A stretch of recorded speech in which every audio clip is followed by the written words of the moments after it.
Hello, everyone. Apologies, I'm going to go quickly because we have lunch soon, and I don't want to keep you past your lunch. So my name's Rick. I'm presenting on behalf of Rick and Tom as heads of the Joint Monitoring Program on the WHO and UNICEF sides. And I suppose by now everyone should be familiar with the new SDG Global Sanitation Ladder that's been published and out for a couple of years now, where the bottom rungs of the ladder up. This is completely new, and this is the target 6.2. Let's see. Yeah. So for safely managed, basically there are three ways that waste can be counted, that households can be counted as having a safely managed sanitation service. You can have wastewater treated off-site, but here we're going to talk about on-site systems. So we are talking about either excreta being treated and disposed of in situ, it never leaves the ground, or emptied and treated off-site through fecal sludge management. So those two pathways, well, first of all, it's important because globally, it was interesting to find that about the same number of people, 38% of the global population, use on-site systems as use sewered systems. But if you look at the regional distribution, you see a big difference where the higher income countries tend to have mostly sewered, not all sewered. There will always be pocket populations where it makes more sense to have on-site non-sewered systems. But if you look at sub-Saharan Africa, you know, the great majority of the population with improved sanitation are using on-site systems. This superimposition, this is the safely managed number, where globally there was, 39% safely managed sanitation, but 2/3 of that was coming from the sewage, and in some regions, all of the information on safely managed was coming from sewage. And that doesn't mean that the stuff from on-site sanitation is not safely managed, it means there are data gaps. So it's much easier to find out, you know, what are the wastewater treatment plants, how many are treating to whatever levels, than it is to find out at a national scale what happens to all that on-site sanitation. So where does all those estimates come from? They come from country estimates, and we compile those based on national data sources. So don't worry about reading these things, but in Senegal, in our last report, we had 31 national data sources, and this is just the information we extracted from those on sanitation. A lot of these are surveys. Some of them are coming from the sector. SDE is Sénégalaise des Eaux. We don't have sanitation information, but we have drinking water quality information from them because, again, household surveys aren't the best way to get quality information. But all these columns here, these are basically steps along the sanitation value chain. So we look at all the different national data sources and see what do we have about containment, emptying, transport, treatment, and summarize these in these country files which are publicly available. And then we use those to make estimates. So for safely treated in situ, treated and disposed of in situ, I want to first talk about the normative guidance, and then I'll move to the monitoring, because those are different things.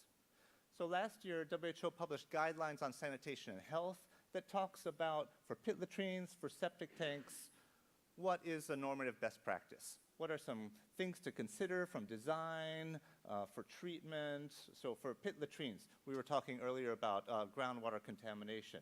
Yes, there has to be consideration of the geology, the depths of groundwater, distance, all that stuff. There's lots of stuff in the guidelines, but it is not practical or even really necessarily desirable to try and collect all that information for global monitoring purposes. This is really system-specific type of guidance.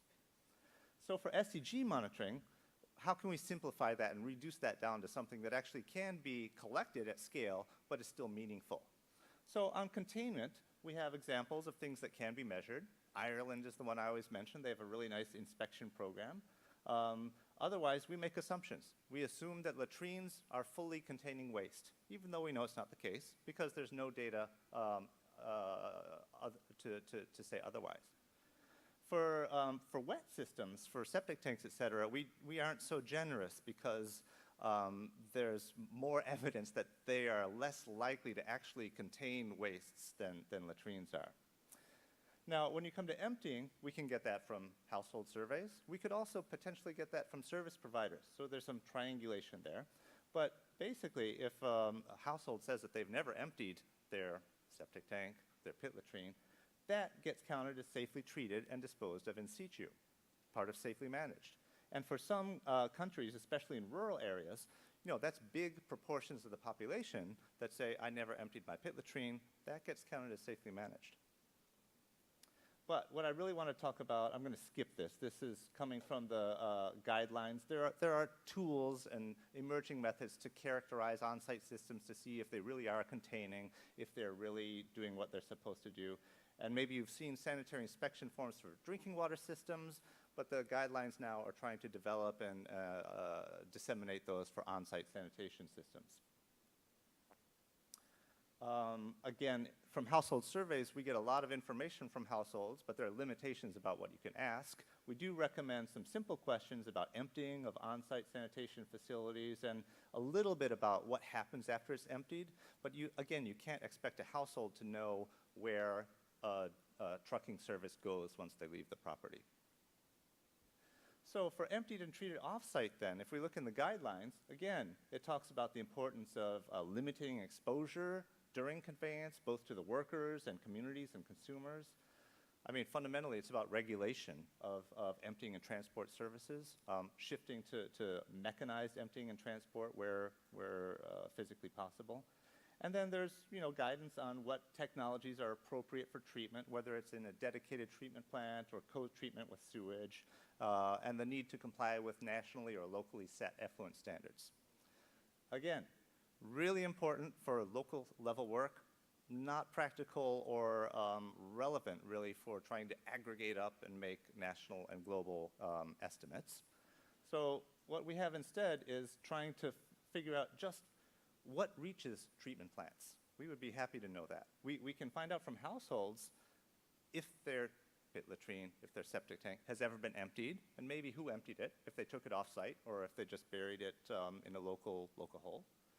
But really, we need to turn to administrative records to find out, well, how much is reaching, how many deliveries are trucks making? How many trips are they making? Where are they going? Where are they discharging? How much is the treatment plant receiving? What kind of treatment is it receiving? That has to come from administrative records. Quick case example in Thimphu in Bhutan, which is a nice small country to work in. There's only 11 wastewater treatment plants, so you can actually go visit them all and get some good national information. And a lot of people use septic tanks. Most of them live in cities that do have treatment, so triangulation becomes possible. But it's difficult. We had some household surveys where half of people said that their septic tanks were emptied at least once per year. 3/4 of them said that they had been emptied. So that's good. I mean, you get worried when everyone says my septic tank has never been emptied, but they're being emptied in Thimphu. One limitation of household surveys is often it's the landlord who arranges the emptying and the household survey respondent might not know much. But then we try to match that with municipal truck operators who also have good records. And they say that 14% of septic tanks are emptied per year. And they don't take it to a treatment plant. They discharge into sewer lines. So we can go to the treatment plant and find out how well wastes are being treated there, but the treatment plant doesn't know how much fecal sludge they're receiving because it's coming in through sewers. And the sewers nor the treatment plant are designed to receive fecal sludge, so there's some problems here.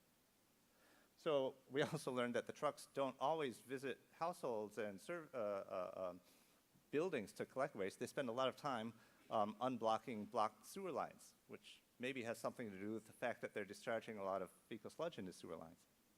But even with all this nice data, we can't really match the information coming from households with the information coming from administrative sources. Even this 50% are emptied once a year, 14% are emptied a year. We need better methods to take data from these two sources and to integrate them to be able to say what proportion of the population is having safely managed sanitation services through the emptied and treated pathway. We also need more information about the treatment level. For sewage systems, we use this very simple rule. If it's secondary treatment or better, that counts for safely managed services under Target 6.2. There's also SDG Target 6.3, which is about wastewater treatment, which goes a little further and tries to ask, okay, you have a secondary treatment plant. Is the effluent meeting requirements, mandatory requirements? And that would be the standard for 6.3. But for fecal sludge treatment plants, we don't have the same kind of secondary or better rule. We have guidance that you have to treat both the liquids and the solids. And liquids, we can say, okay, secondary or better. But for solids, there's lots of different treatment schemes. There's dewatering, there's different stages, and it's not clear, even as a crude measure, what should be counted as enough treatment of solids for it to be considered as safely managed, especially when you get to reuse in agriculture. We just had a household survey in DPRK where the biggest single response was, yeah, we empty our septic tanks, and then we mix it with some crop residues and let it sit for a little while and then apply it to fields. So is that safely managed? Well, maybe, maybe not. We need better methodologies to make that classification. And final point on reuse. Reuse is not part of target 6.2 measuring, but it is part of target 6.3 and will probably be an additional reporting indicator there. Okay, I think this is my last slide, my next to last slide. Just an update that the JMP publishes its household reports every 2 years. The figures I've shared were from the 2017 report where we had 84 national estimates for safely managed sanitation. We're going to publish the next one in May or June, so we're increasing the number. We'll have 90 countries. We've added a lot of data sets. We had 2 countries, Japan and Norway, in the last report with data on emptied and treated, fecal sludge treatment. And now we've added that, we increased that to 9 countries and a lot more data sets. But these tend to be from high-income countries. They're from European countries, they're from Korea. So we're still looking to develop the methodologies that will allow us to extend the number of low and middle-income countries where we can say something meaningful at a national scale about emptying and treatment. In order to do that, we have some new funding, new projects supported by Bill and Melinda Gates Foundation, where we'll be exploring, well, how can you aggregate up from city scale to country scale, or urban scale at least? And in an inception phase this year, we're going to be collecting and reviewing data tools. We'll hold an expert group meeting, and then do some piloting in the next couple of years in first 5 countries, and then a second round of countries where hopefully when we make our 2021 report, we'll be able to really highlight how to measure and report on emptied and treated, safely managed sanitation at the national scale. So thanks for that. Come visit our website, washdata.org, where you can explore all of the data that we have in our database and download all those individual country files. And if you have some tools for assessing safety of on-site systems, come talk to me afterwards.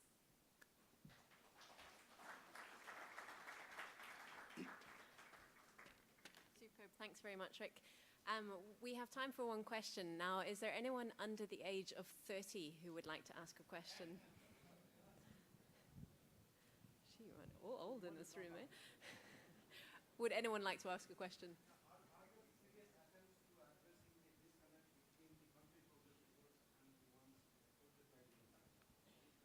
you mind just repeating the question? So are there attempts to address the gaps between country progress reports and the national or the global reports produced by JMP? Absolutely. We have country missions, we have regional missions, but all of our estimates come from national data.